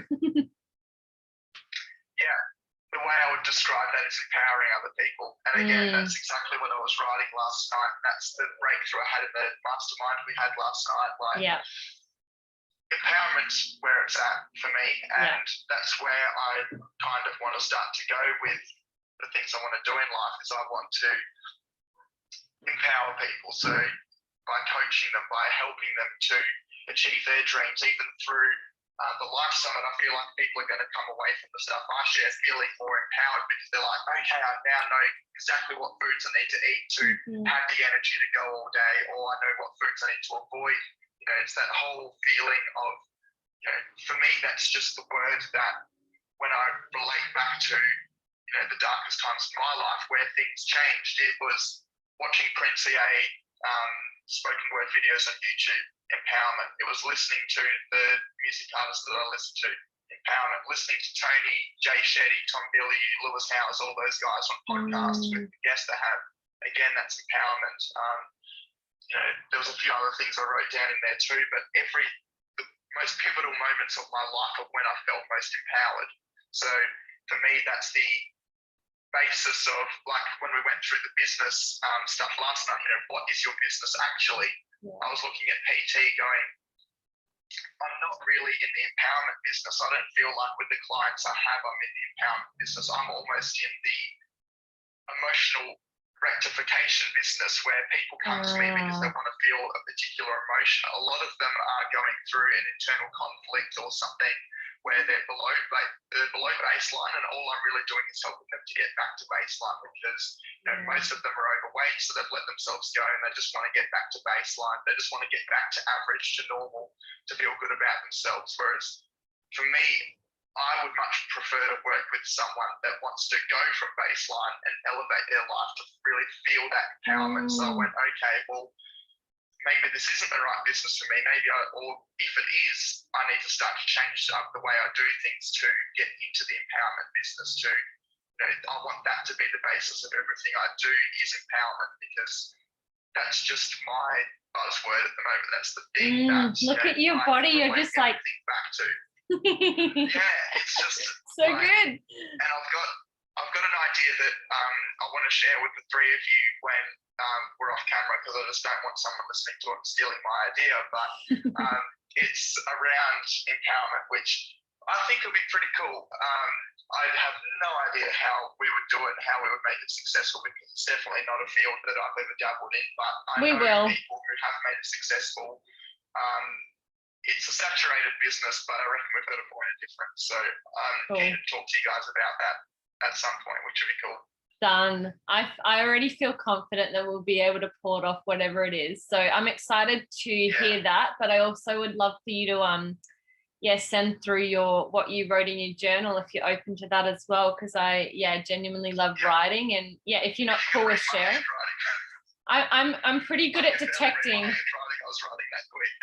If you can read doctor's notes, you can read anything.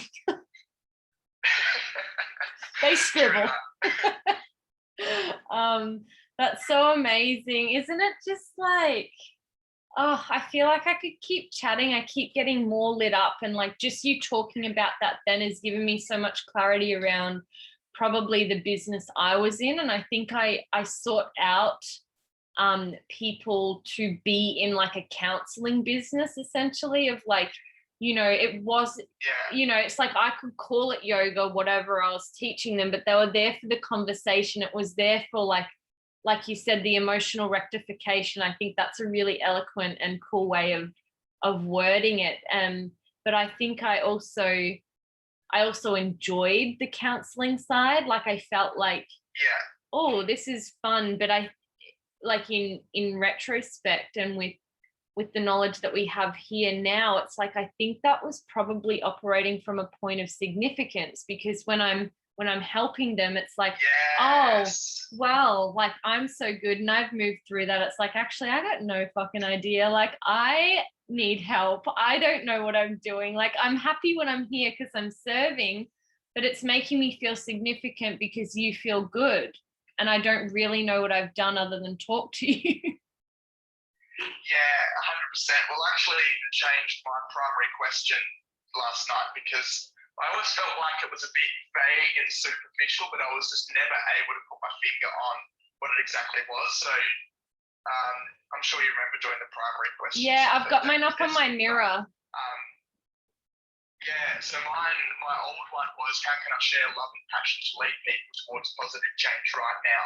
Yeah. And I felt it, but I knew that it still needed work, but I couldn't put my finger on what it was. So now it is, how can I share love and passion to lead people towards empowerment right now? Because again, that's the feeling I really want to convey. And I feel for me like that is more empowering, having that as my primary question. Can you slow it down? Feel empowered. Slow it down. Can you slow it down and say it again? Yeah. So how can I share love and passion to lead people towards empowerment right now? Mm-hmm. Nice. So yeah, that's the new one.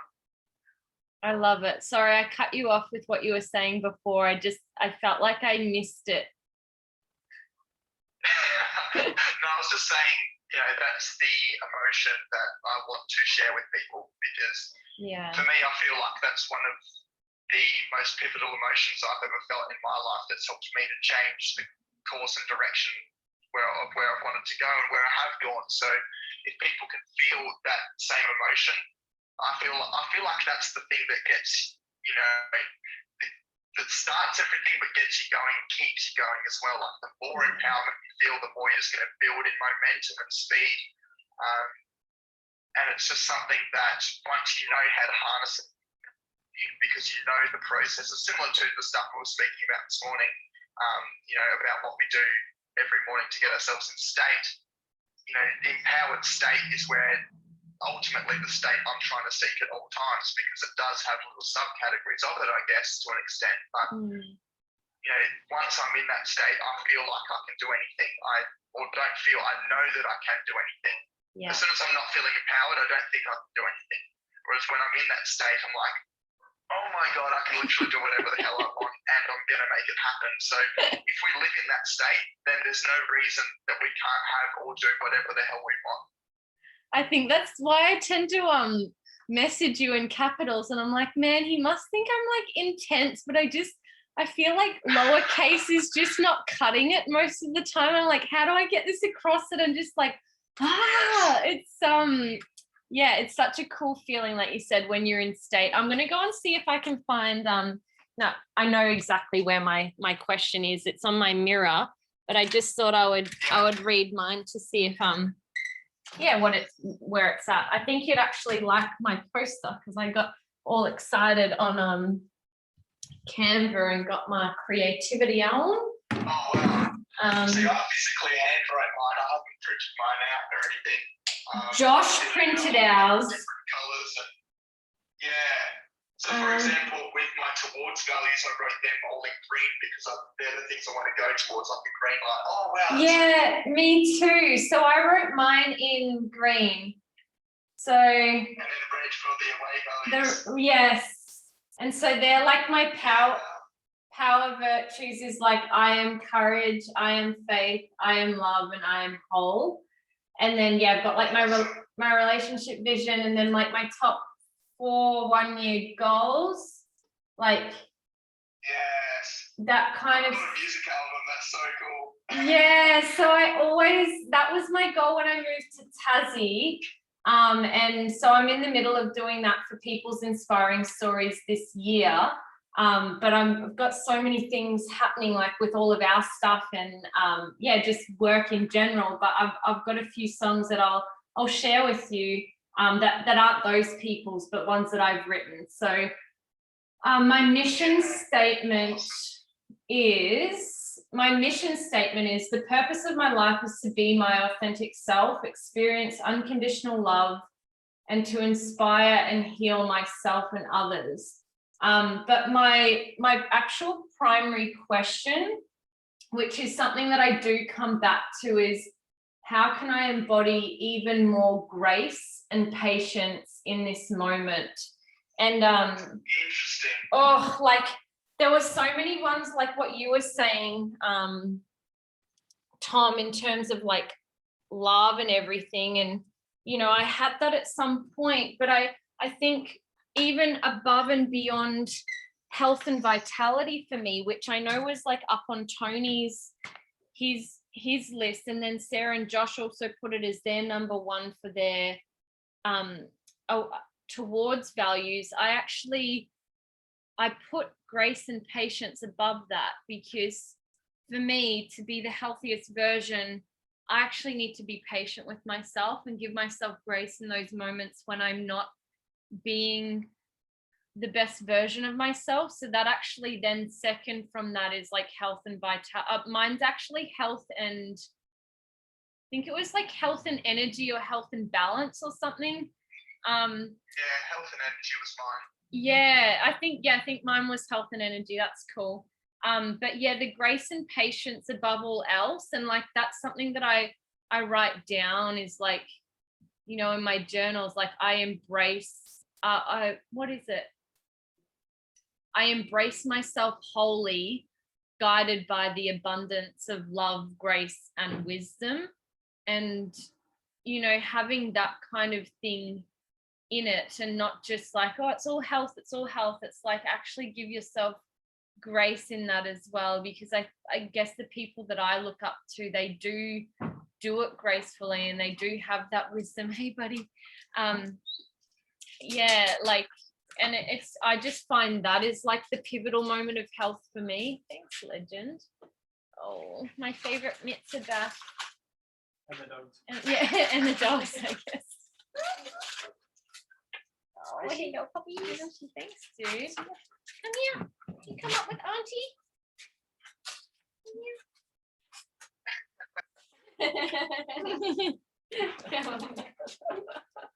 So beautiful. Oh my gosh. I know you guys are speaking about how bad bread is, but do you want some avocado on the veg? Yeah, you do. But I'm not in. Don't know. Tom, shut your ears for a second. I don't want white bread with avocado on toast. Not at all.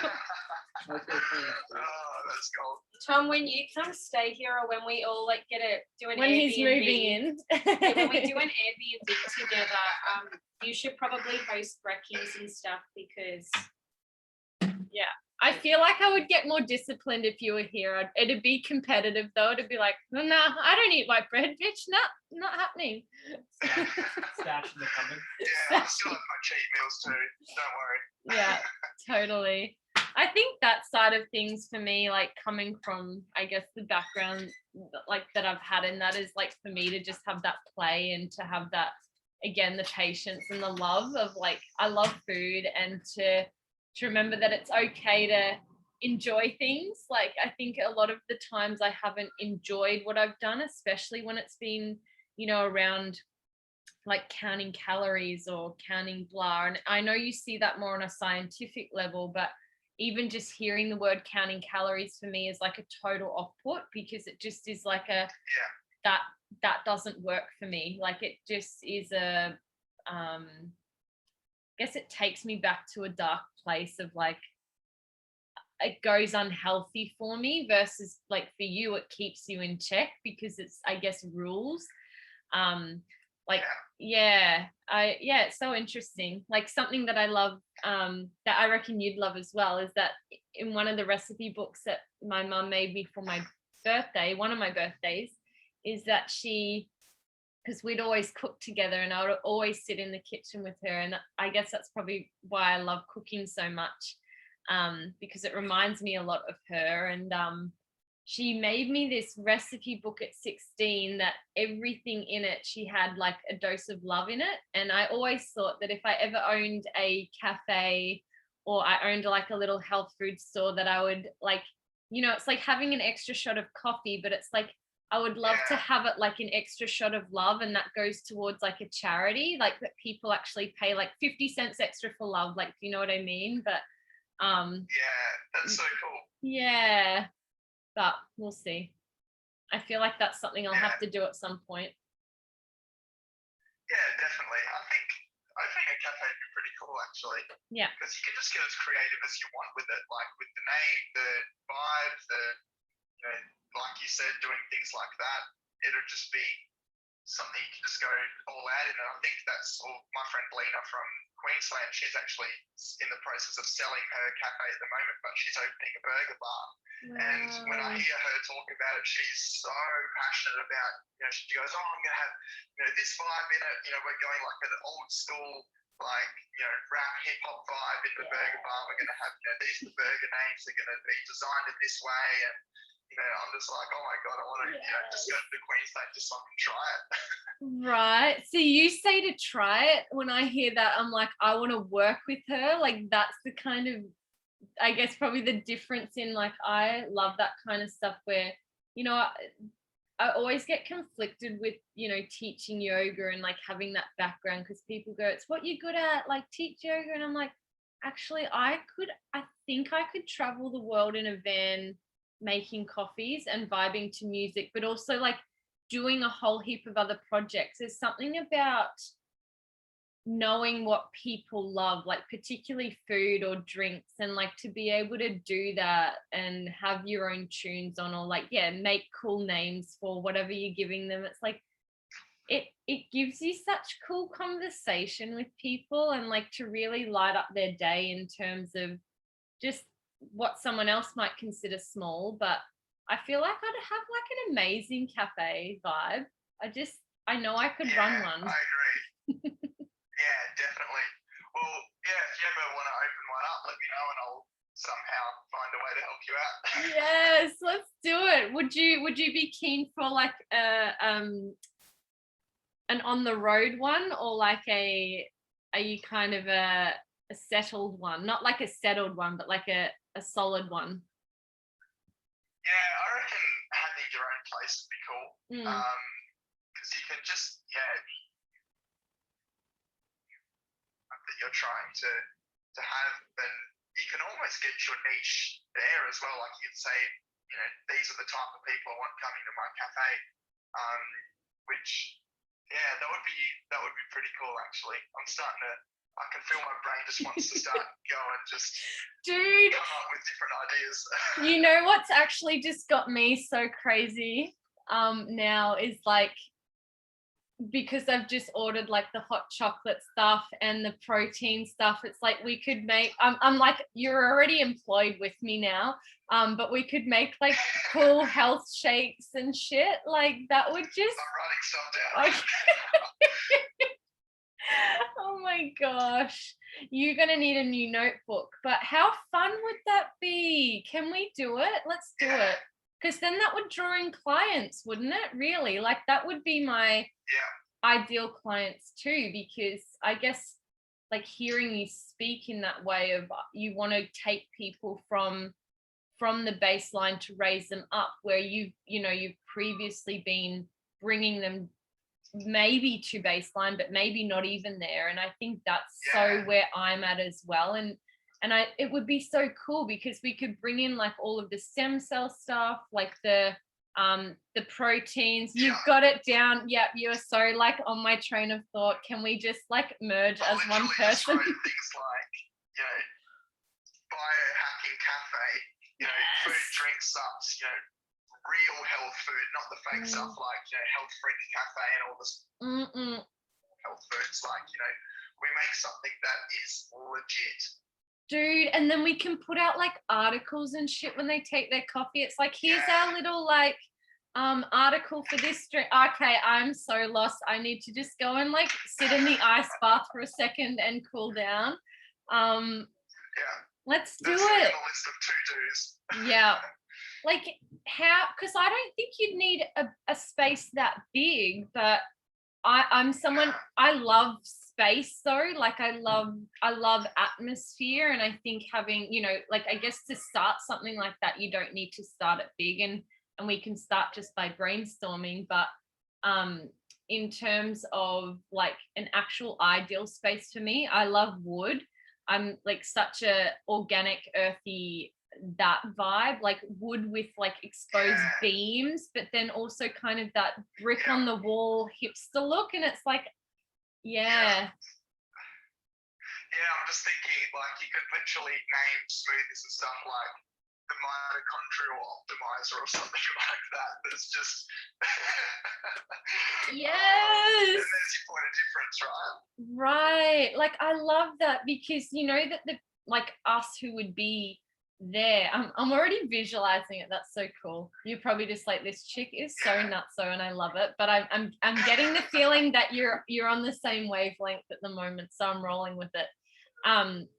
It's like I guess when I've gone into places that I love, and this is something that I said to someone at the cafe the other day, like this chick came up and I said, what can I get you? And she's like, oh, I don't know. I said, what kind of mood are you in? And she's like, this. I'm like, I'm going to make you this and this and this and this. And she's like, oh my God, you are exactly who I need. And it's like having that kind of thing of when people come in, they almost have that like little quizzer thing of like, what mood are you in? Like, what are you wearing? Like, what do you need? And then like they chat to you or they chat to me, and it's like, I'm going to make you something special. And it like has that, that biohack thing to it. And if they're feeling like they need more love, or like they need a big hug, it's like you can have the big hug smoothie that gives you all of like, your fatty essentials, like like let's do this. Let's do this. I just thought of something the other day, because it must have been a month or two ago that I was driving back from the gym. And I drove past, one of the cafes that's just on one of the streets not too far from me. And I was literally thinking, I feel like I could open my own cafe. Like it wouldn't be, surely it wouldn't be that hard and stuff. And now it's like, actually, this could actually be a real thing over just an Instagram live. And now we're like, shit, let's do this. And this is actually so congruent with state, like what we were talking about from the beginning. When you were in state, like things literally just fall in. And like coming back to meditation in a way, it's like we've understood something, we've kind of nutted it out and we've spoken it out, and I don't have no friggin' idea how long it's been, dude. Oh my gosh, you're amazing. Thanks for saying that. That's so cool. But like speaking it out, like in masterminding and doing things like this, how would have this ever have come about? And how can we start this? Like what's our next step? Do we need to end this live and literally start getting on this? Yeah, I'm just writing some notes down now because I'm just trying to think of some stuff I've read through Seth Godin's book, This is Marketing. Because you need to start with something that people need, not with something you think people will want. So, like for me, I think the thing that people need at the moment is clarity around what is actually good for them and what is going to help them to live a life full of energy. Because the thing I see in the fitness industry, for example, is people saying, oh, I have this sugar-free thing, it's not that bad for you because it's sugar-free, it doesn't matter. And I'm looking at it going, yes, but it has this chemical, this chemical, this chemical, this chemical that is not good for you. So people don't actually realize what they're putting into their body just because it's sugar-free. They think it's quote unquote healthy. So I feel like people need to know what is actually healthy, what is actually going to provide them with energy. But then if we take it from the cafe perspective, we're literally giving them the foods and drinks and things that are healthy. They can come to us and know that everything they come in for is going to help them to optimize their cognition, optimize their mitochondria, optimize their energy, everything like that. You know, it's just like, oh, this is so I'm exciting. so excited because like I always had this vision for a cafe too, where it's like it's always changing, like the theme of things are changing. We're always, you know, updating with what the research is or like what the mood of the day is, like, you know, and that's through just music alone. But I kind of always thought that it would have like quirky things on, you know, the side of the walls that people can stick up, and there's like a photo booth thing where they can even do that as like they take a photo with their drink and post it, and just things to keep them accountable and like make it fun. But I'm someone who's like, I need so many different things in it, so I feel like it's almost like a Narnia cafe where there's like, you know, the earth, the water, the fire element, the different parts in the cafe that they can be in. So it's like there's the jungle, or then there's the bean bags, and then there's the, you know, the swinging chair or whatever it is for the air. But I don't know, it just, I'm wild at the moment. I'm feeling real ramped and it's great. Yeah, definitely. Well, I think I'm just going to go away and just start to let my brain go again. Cool. Because I'm just coming up with, I just come up with a name already. We could almost call it health hacks or something like that. Health the hack. name of the cafes. Yes. Or something to, you know, that's something to build on to find something else, I guess. But I just like, you know. I love that. And also because, maybe, you know, it shows people what they need to do. And like meditate on like where empowerment comes into that, whether that's through like our mission, because I think as well it's important to have a story. If you have a store, they're definitely the stores that I love that have a story behind their mission, and whether that's including like our individual missions or we come up with one for, you know, the cafe. But I think empowerment in there definitely plays a role. But I love the term health hack. I think that, you know, like it's just, it's got something about it, like the alliteration for one thing, but it's it kind of explains it in the name. Like I just think the term biohacking just intrigues me and I want to know more of that. So I'm excited for I'm freaking wild.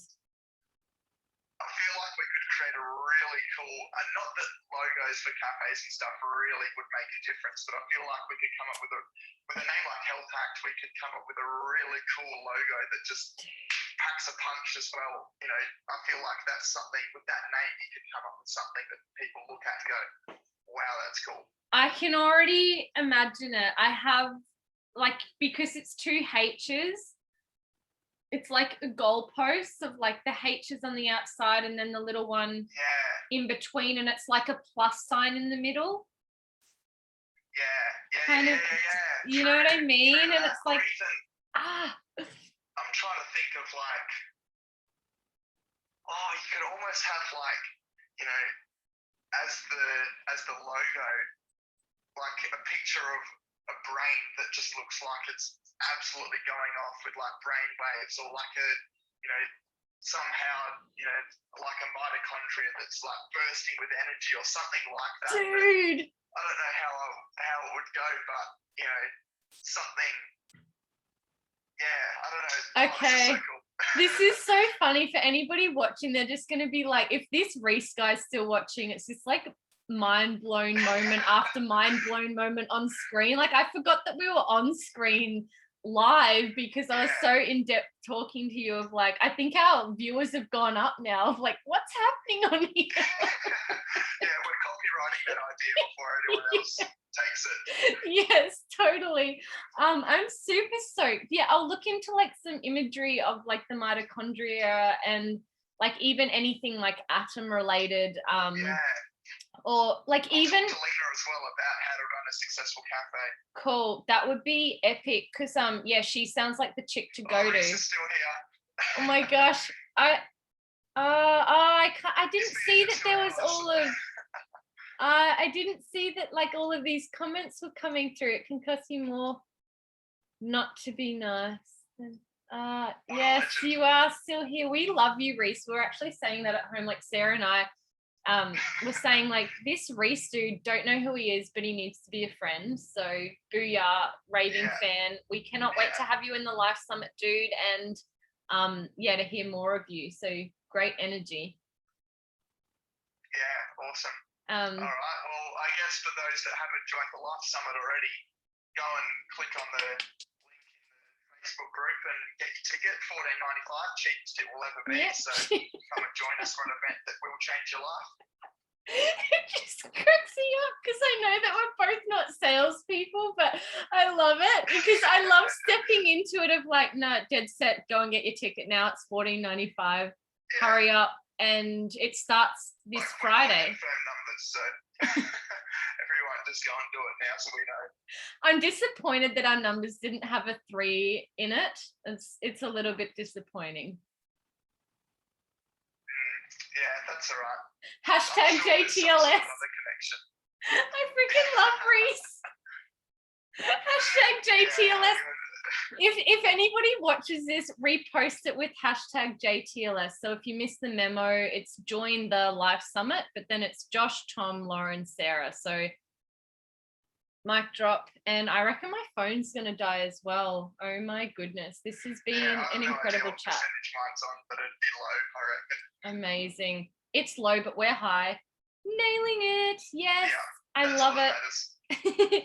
Cool. So over the next few days up until Friday, we will be uploading another video of ourselves, like getting you more amped for the Life Summit to come. So we're super, super pumped. We're putting in a whole bunch of work. And as you can have just seen, we're also putting in a whole heap of work in other areas, which is just really, really cool. I love our chats, dude. It really lights up my day. Yeah, awesome. Well, thank you for jumping on with me again. Happy days, and let's get health hacking cafeing. Yeah, awesome. All right, I'll start making some more notes. All right, sounds great. Take care, Ledge. Catch you later. Bye. See ya.